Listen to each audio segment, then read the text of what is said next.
मुख्यमंत्री नीतीश कुमार की सबसे बड़ी यूएसपी विगत 15 वर्षों में बिहार में अगर रही है तो वो सुशासन है। और इस सुशासन का पूरा दारोमदार जो है वो पुलिस के ऊपर रहा है। विगत कुछ महीनों के बिहार के अगर क्राइम ग्राफ को देखा जाए तो जिस तरीके से क्राइम बिहार में हुआ है, उसके बाद नीतीश कुमार की पुलिसिंग जनता के कटघरे में खड़ी है। बहरहाल 9 दिसंबर को एक बड़ी लूट को अंजाम दरभंगा में दिया गया था, जहां सोना के व्यापारी के दुकान से 10 करोड़ से ज़्यादा की लूट की गई थी। जिसके बाद दरभंगा के भारतीय जनता पार्टी के विधायक संजय सरावगी ने मुख्यमंत्री नीतीश कुमार के पुलिसिंग और सुशासन पर सवाल खड़े किए थे।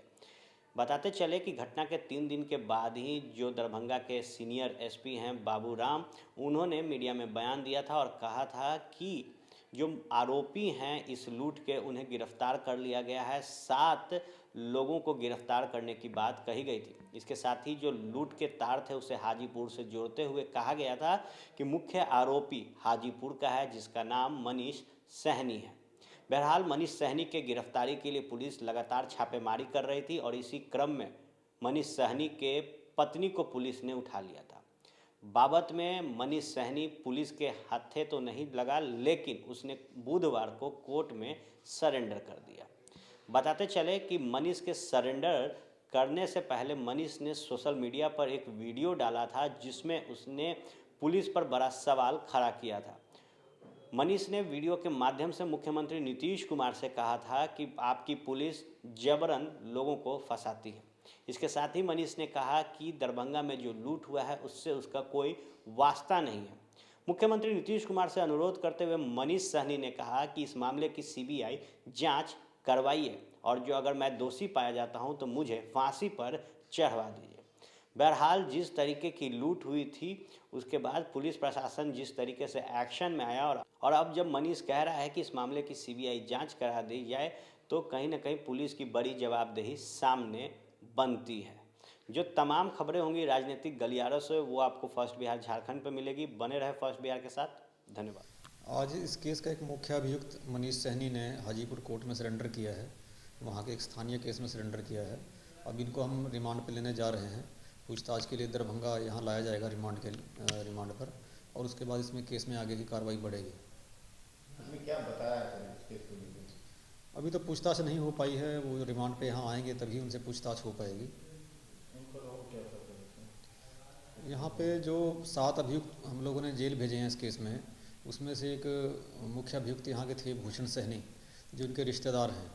4 तारीख को भूषण सहनी के पास में ही ये लोग आए थे। वहाँ से 6 से 8 लोग बताया जा रहा है। तो उसमें इन लोगों ने यहाँ 4 तारीख को इस प्लानिंग को अंतिम रूप दिया था। इस बात को भूषण सहनी ने बहुत विस्तार से बताया है, अन्य अभियुक्तों ने भी स्वीकार किया है, और इसके अलावा दूसरे भी साक्ष्य मिले हैं, जिससे बात स्पष्ट होती है कि मनीष सहनी यहाँ पर 4 तारीख को भी आया था और 8 को और 9 को भी यहाँ मौजूद था। तो पुलिस को पहले मनीष के अभी जो मनीष सहनी सरेंडर किया है, इनकी पत्नी ने भी ये बात बताई है कि 8 तारीख को मनीष सहनी घर में ये बोल के गए थे कि दरभंगा जा रहे हैं, और 9 तारीख को रात में 10 बजे लौटे थे। तो क्या लगता है सर, जो सामान लूटा गया था उसका ये लोग ठिकाना लगा दिए, कोई बंटवारा किए या फिर कुछ, क्या पुलिस को क्या लगा? अभी तक जो अभियुक्त गिरफ्तार हुए उन्होंने तो यही बताया था कि मनीष सहनी यहाँ से अपने साथियों के साथ लेकर गोल्ड लेकर वैशाली गए थे, लेकिन अब वहाँ से जो मनीष सहनी को हम रिमांड पे लाएंगे, उसके बाद में इसमें आगे की जानकारी और हो पाएगी। और मेरे ऊपर इल्जाम लगा है कि 7 करोड़ सोना लूट कर मनीष कुमार सहनी फरार है, लेकिन ऐसा कुछ है नहीं। इसमें मेरा भी तनको कोई इन्वॉल्व नहीं है, नहीं हम इस कांड में शामिल है, नहीं इस कांड के बारे में हम कुछ जानते थे। अगर इस कांड में अगर तनको भी हम दोषी पाया जाए तो हमको डायरेक्ट मौत की सजा दे दिया जाएगा, उस पर भी मंजूर है। अगर इस कांड में सर हम नहीं है तो हमको इस कांड से बचाइए और निकालिए।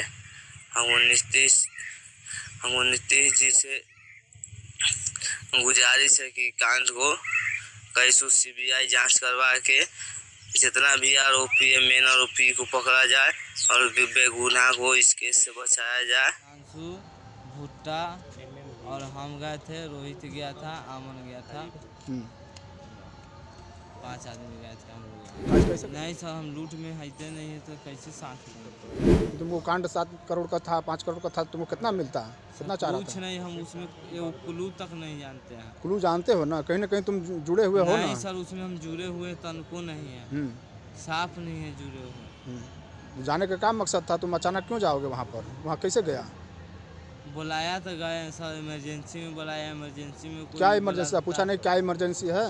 हम उतना नहीं पूछा, हम उतना फ़ोन आया, हम कहें कि ठीक है हम आ रहे हैं।